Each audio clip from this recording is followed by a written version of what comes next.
নমস্কার বন্ধুরা, অনুর হেসেলে আপনাদের সকলকে স্বাগত। আজকের রেসিপিটি আমার ছেলের জন্য, ওর ভীষণ পছন্দের একদম ঘরোয়া পদ্ধতিতে কোরিয়ান স্টাইল ম্যাগি নুডলস কিচেনের সাধারণ উপকরণ দিয়েই আজ তৈরি করব। ছোটদের তো ভালো লাগবেই, সাথে বড়রাও একবার খেলেই বারবার খেতে চাইবে। চলুন তাহলে দেরি না করে শুরু করি আমার আজকের স্পেশাল কোরিয়ান ম্যাগি নুডলস রেসিপিটি। আপনাদের যদি ভালো লেগে থাকে অবশ্যই কমেন্ট করে জানাবেন। কোরিয়ান স্টাইল ম্যাগি নুডলস বানানোর জন্য প্রথমে আমি ম্যাগিটা সেদ্ধ করে নেব, তাই জল গরম হতে দিয়েছিলাম। জলটা ভালোভাবে গরম হয়ে গেছে। এখন আমি জলের মধ্যে দিয়ে দিলাম 1 প্যাকেট ম্যাগি। গ্যাসের ফ্লেমটাকে লো টু মিডিয়ামে রেখে আমি ম্যাগিটাকে ভালোভাবে সেদ্ধ করে নেব। ততক্ষণে আমি একটা মশলা তৈরি করব, তাই একটা বাটির মধ্যে নিয়ে নিচ্ছি 1/2 চা চামচ রসুন কুচি, আর 2 টেবিল চামচ নিয়ে নেব পেঁয়াজ পাতা কুচি, 1/4 চা চামচ অরিগ্যানো, আর 1/4 চা চামচ চিলি ফ্লেক্স,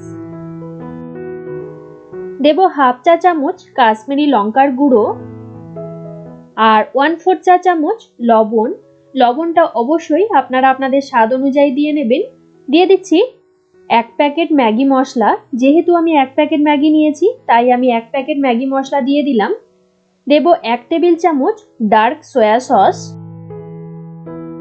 মশলাগুলো রেডি করে নেওয়া হয়ে গেছে, আর এইদিকে দেখুন ম্যাগিটাও কিন্তু আমার বেশ ভালোভাবে সেদ্ধ হয়ে গেছে।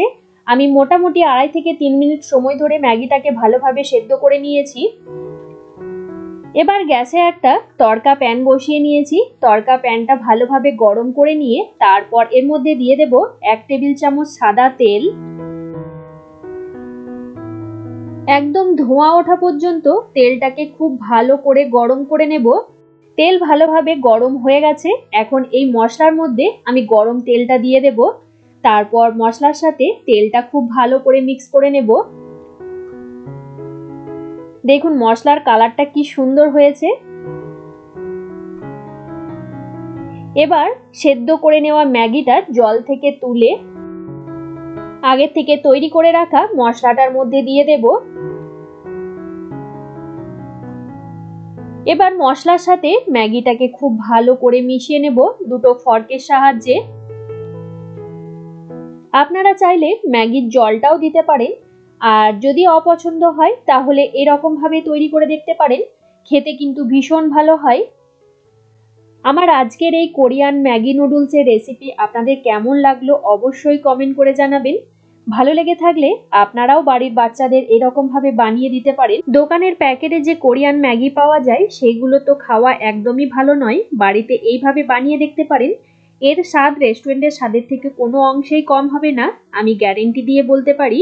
তৈরি হয়ে গেল আমার আজকের recipe Korean style Maggi noodles. ওপর থেকে সামান্য পরিমাণ পেঁয়াজ পাতা কুচি ছড়িয়ে দিলাম দেখতে সুন্দর লাগার জন্য। ব্যাস, এই গরম গরম কোরিয়ান ম্যাগি নুডলস আমি পরিবেশন করব। আপনাদের আমার আজকের রেসিপি কেমন লাগলো অবশ্যই কমেন্ট করে জানাবেন। রেসিপিটা ভালো লেগে থাকলে একটা লাইক করবেন। আপনারা আপনাদের বন্ধুদের সাথে রেসিপিটা শেয়ার করুন। আর যারা যারা এখনো পর্যন্ত আমার চ্যানেলটা সাবস্ক্রাইব করেননি তারা সাবস্ক্রাইব করে পাশের বেল নোটিফিকেশনটা প্রেস করে অল অপশনটা প্রেস করে রাখবেন। তাহলে আমি চ্যানেলে যখনই কোনো নতুন রেসিপি শেয়ার করব সবার প্রথমে নোটিফিকেশন আপনাদের কাছে পৌঁছে যাবে। আর আপনারা যদি ফেসবুক বা ইনস্টাগ্রাম থেকে ভিডিওগুলো দেখে থাকেন তাহলে আমার ফেসবুক পেজটাকে ফলো করে রাখবেন। আজকের মতো এই পর্যন্ত। আবারও কোনো নতুন রেসিপি নিয়ে হাজির হব আপনাদের কাছে। আপনারা ভালো থাকবেন, সুস্থ থাকবেন। ধন্যবাদ।